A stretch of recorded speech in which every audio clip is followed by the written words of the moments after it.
to the Baby Names Podcast. I'm your host, Jennifer Moss, founder of babynames.com. And today we're going to be talking with Alison Betts in a little between the episodes Minisode. Alison joined our community as a teenager in 2003 and has stayed with us for the past 15 years. Happy anniversary, by the way. Thank you. In 2013, we hired Allie to be our community manager. In addition to that, she's a published writer, communications director for a U.S. Senate candidate, and a mother of three. Welcome, Alison, to the Baby Names Podcast. Thank you so much for having me. I'm excited to be here. So the message boards were part of the site from the very beginning when I created it in 1996. That was pretty much the only feature. It was a database of names and meanings, and then I put in a forum software so people could talk about names, and it was the very first one. So I think it was really the community that catapulted the site into the number one spot, really. So explain how you found the Baby Names community, why you stuck around, and your experience as a member. So it's interesting because I just thought I was weird growing up because I love names and naming. I remember my very first allowance that I earned when I was 7 years old. I went to the bookstore and I bought the multicultural book of baby names. Do you remember that one? Yeah. Uh-huh. And so I was like 7 years old buying a baby name book, and my parents were like, "Are you sure that's what you want to spend your money on?" I'm like, "Yes." And I read that thing literally cover to cover. But again, I just thought that I was weird, and I would make like class lists of all these virtual classrooms, and I would, make sure that they were accurate for the years. I would have like class of 1944, and I would make, 24 names in the class. And again, I used to do that too. Did you really? Yeah. I made fake classes and made up names of all the students. Oh, it was so much fun. And then I had like a dollhouse, and I would keep adding more like children to the family. So at one point, I think my family had like 17 kids in this little dollhouse. And it wasn't because, I wanted more dolls. It was because I wanted more names. And so, this is like a strange interest. I'm not sure I even really shared with my friends, how into names and naming I was. But at some point, I was a teenager when the internet was taking off. And one day I just typed in baby names, and I came across the website and the boards, which were just in their infancy. They were probably have been around for maybe a year or two at that point. And actually 10. No, probably like seven maybe. Yeah. So they were, they were new and they were vibrant and hopping. And I realized that, I thought that it was like this shameful thing that people didn't really talk about names unless they were pregnant. And at that point I was, I think, 18 or 19. So I didn't want people to get the wrong idea. Like I was not pregnant. I'm trying to name a baby. But I found this whole community of people who love talking about names and their history and their meanings. And, I realized that I don't want to say that I wasn't weird, because I am definitely weird, but this particular part of my life wasn't this weird out there hobby or interest. Right. Yeah, I can totally relate with that. And so how old were you when you joined the boards? I think I was 18. Okay. Yeah. 18, almost 19. And so now I'm nearly 34. So it's been the better part of my life. It's funny because, we do have a huge teen contingent. And of course, you have to be 13 or older to join the message boards. But we have a lot of people, and I kind of attribute it to not just being name obsessed, which a lot of kids are, but they're just coming into their own identity as a teenager, and they start, researching what their name means, and they start thinking about a future family and have created like, what we call our fantasy families on the boards. And so I'd say about, over half of our visitors are not pregnant. So, put it there. So why are they there? Either they're thinking about becoming pregnant or they just love names. Right. So the community is a great way to bring all those people together.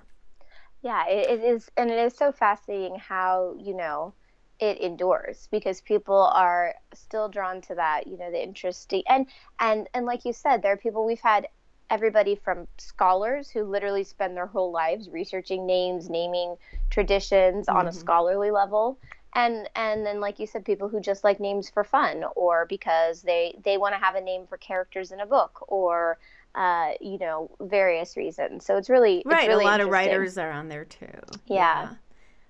Tell our listeners about all the different forums and topics in the community. So we have a dedicated naming section, and a lot of that is dedicated to name games. So people have stuff where they like name a family. Sometimes someone will start a game where they start out with like 50 names. The person who starts the thread will start out with like 50 names, and then you have to create a family from these names, and then and then people vote on which families they like, and then round by round the names get like whittled down until you have this like fantasy family that has 2 parents and maybe 5-6 kids. And so that's an example. We have people who are asking for naming advice on the name boards for their own children. We have people who ask for, like we said, character names, pets. Right. So we have all sorts of different vibrant naming communities, and those are always really active. But then we also have parenting boards where people can talk about some of the harder things with parenting. I know that as my oldest child is approaching middle school, I'm realizing that it's not toddlerhood that is the hardest. It's not newborns. I think it's middle school.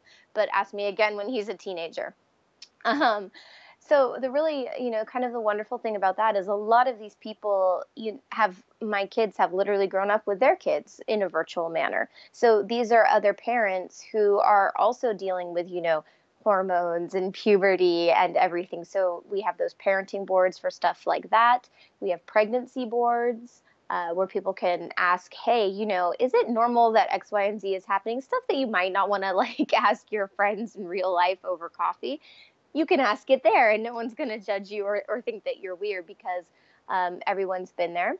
And due date clubs. So we have clubs for each month that you're due, so you can kind of track along with the other people who are due around the same time. Exactly, yeah. And then we have sort of a hodgepodge of boards. We have like other topics. We have we have boards for really personal issues. And these are, of course, like private boards that people can't just come across in the public. We have a naming part of the boards that's open to the public, but then we have certain boards that are only open to, paid subscribing members. And because of that, there's a certain level of intimacy and privacy that I think that our members really, really appreciate. And that's something that I know you have always strived to maintain over the years. Absolutely. Let's talk about the subscription program. In 2003, I don't know if it was before or after you joined, it was the same year. For several reasons, we decided to make the boards subscription based. It's a very small fee. It's, the 1 month is about the price of a latte at Starbucks. It's $3.95. And then the monthly price goes down depending on how many months that you buy. For a whole year, it's about $30. So we decided to close the boards, and it actually enhanced the community. As Allie said, it kept everything a little more private, and those private boards that are subscription based are not indexed by the search engines. So nobody can just click through and find out what you're talking about. So how do you, in your opinion, Allie, how do you feel that it's enhanced the boards having a paid private community? Well, I think that one of the biggest things is that, honestly, I think that you had like good ideas before Facebook had good ideas. I think you sort of beat Facebook to the punch. But people are their real selves on our boards. Right. A lot of parenting boards that I've spent time on, there are clearly people kind of creating these, amazing fantasy stories or spamming the boards with things that aren't accurate, and it just creates an environment of incivility, right, when you don't know who people really are. And when I say that we know who people really are, it's not like your name and address are on these boards. I don't mean that. But because it's a small community and people are their authentic selves, you really get to know the people who are posting there. People aren't kind of fly by night in and out.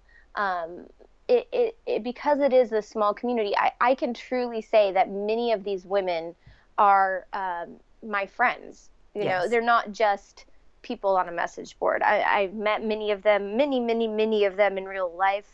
At least one of them is flying across the country to come to my wedding in 6 months. So, I don't know if I just don't think you have that experience on other boards. Yeah. And, I know that you and I have talked about the balancing act between making the message board section bigger versus keeping it private. And that's always something that we're struggling to balance. Mm-hmm. But I really appreciate the fact that it is sort of a kind of a safe space, a community, right, versus sort of an anonymous message board exactly. system. And I want to interject that this is not a profit maker. This is really for the community.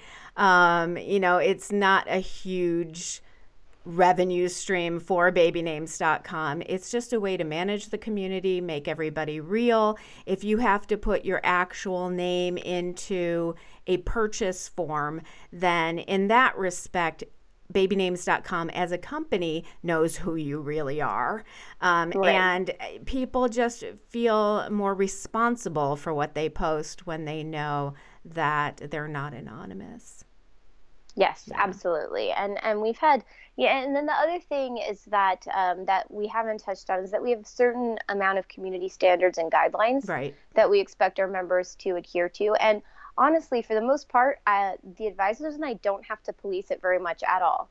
People know what's expected. People treat each other respectfully. We don't allow, really critical harshing on names.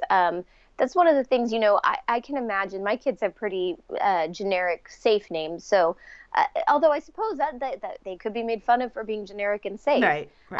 But I mean, one of the things I can only imagine being like a newly postpartum mom and going on a message board and hearing people just trashing the name that you had just named your child. Yeah, exactly. I can't imagine how much that would hurt and how you would just feel terrible. Now, we do have several boards that are open to all members, so listeners out there, you can try out our message boards community. If you're considering baby names or just love talking about names, want to help other people name their babies, or just chatting about anything, you do have to register on babynames.com, which is free. And if you have any questions about the community, you can contact Alison at Allison1L@babynames.com. Now, you talked about your children. Tell us their names. You said you were really pretty traditional, and I know that probably all three of these names have ended up in, the top 10? So my first child is Oliver, and he had at the time a more uncommon name. It was, not uncommon, but I think it was like 180th on the Social Security list when I named him. So certainly not super common. But it has been growing exponentially in the 10 years since he was born. So it's right at that top 10 mark. I think it was like 12th last year or something. No, when I name my kids, I'm half English. My dad was born in England and moved here when he was 26. And so I spent a lot of my childhood, all my summers in England with my grandparents. So I really wanted names that kind of captured that English side. So I knew I wanted really English names. And then I wanted literary names. So it's not too hard to figure out where I got the name Oliver. And then my second son is named Jack. And that was sort of the Jack from nursery rhymes. It's one of the most popular names in English literature, Jack, Jack, Jack, all the nursery rhymes. It's sort of almost a generic stand-in for a young, happy kind of boy, Jack, going on an adventure. So that he was from the nursery rhymes. And then my daughter's name is Emma. And again, if you are a fan of literature, you probably know that comes from Jane Austen. It's actually not my favorite Jane Austen book. My favorite Jane Austen book is Pride and Prejudice. But I've always loved the name Emma. And so in a nod to one of my favorite writers, that's where her name came from. So yes, they all have literary English names, and they're all more popular than I would like them to be. But at the same time, it wasn't the most important factor when I was picking names, because I wanted to have the literary connection, something that was meaningful to me on a personal level. I did that with my daughter too. Although with Miranda, that was a Shakespeare name, and I was very into Shakespeare names. But so when I went home and met my then boyfriend's parents, I asked him, "What's your mother's maiden name?" And he said, "Miranda." And I said, "That is going to be our daughter's name." And he hadn't even proposed yet. So he looks at me like, "Yeah, okay." And luckily I had a girl. So I said, "That's going to be it, because we can, honor your mom." And then I used Margaret and my mom's name as the middle name. Oh, that's funny. You talk about Shakespearean names. If Oliver had been a girl, his name would have been Juliet. And spelled, Juliet, the Shakespearean way, because I've always loved that name. Yeah, me too. And my husband at the time, we didn't find out ahead of time whether he was going to be a boy or a girl. And my husband at the time was like, you can't name a girl Juliet, because what if there's a boy in her class named Romeo? And I'm like, that's not going to happen. It's not going to happen. Romeo is not a puppet. Like, I'm not even remotely worried about that. So we had Oliver. Oliver was born, and first day of kindergarten, he comes out of the classroom and goes, "Mom, I have a new best friend." And I said, "What's his name?" "Romeo." Oh my God! In this tiny school, there are only 36 kids in the kindergarten class. That's crazy. So 18 and 18, yeah. So I guess it's a good thing that he was an Oliver, because that would have been a long 9 years of school for those poor kids. Now, you had mentioned that you are engaged again. Congratulations. Thank you very much. And your fiancé has an interesting and pretty popular, well, I won't say popular name, but iconic name. Tell us about his first name. So my fiancé spent most of his life being called Brock, because no one could say his name until a certain president about, 10 years ago kind of came onto the scene. His name is Barack, but it's spelled differently than the president. His is a Hebrew name, so it's the Hebrew spelling of Barak, and it means lightning in Hebrew. It's the actual literal word for lightning. So it's a very powerful name. But yeah, I think he had mixed feelings about his name growing up. His mother is Israeli. So in Israel, very popular name. We were actually just recently in Israel. No one gives it a second thought. But here, growing up with a name like Barack, people didn't know how to pronounce it. They thought he was saying Brock. Like B-R-O-C-K? B-R-O-C-K, yeah. So I think it was definitely a challenge. But now as an adult, he really loves having that name. I think he loves having a name that's very demonstrative of his heritage and unique. There aren't very many Baracks. And his biggest problem now is that people try to spell it like the president. So that's not too bad a problem to have. They at least know what the name is at this point. Like when he goes to the coffee shop and he says his name is Barack, do they think he's kidding? And what's the reaction to it? It's really funny. When Obama was president, it was so much easier. He would just say Barack like the president, Barack like the president. Although one time he said Barack like the president and someone wrote Olac on there, O-L-A-C. He's like, "You think we have a president Olac?" I don't know I don't know how they got that. But yeah, people mostly, take it well. He was in one place at the bank, actually, and he said Barack, and the woman said, "Oh, like the president, the former president." This was recently. And he said yes, and she goes, "Oh, well, I don't like that. I like your middle name better." Oh, well. So, and he wasn't sure if that was a political statement, like, "Oh, like the president," because the way she said it was sort of negative, or if she just didn't like it and felt, totally free to share that with the world. But yeah, he's definitely had, mixed results as far as reactions to his name, but I think he likes it now.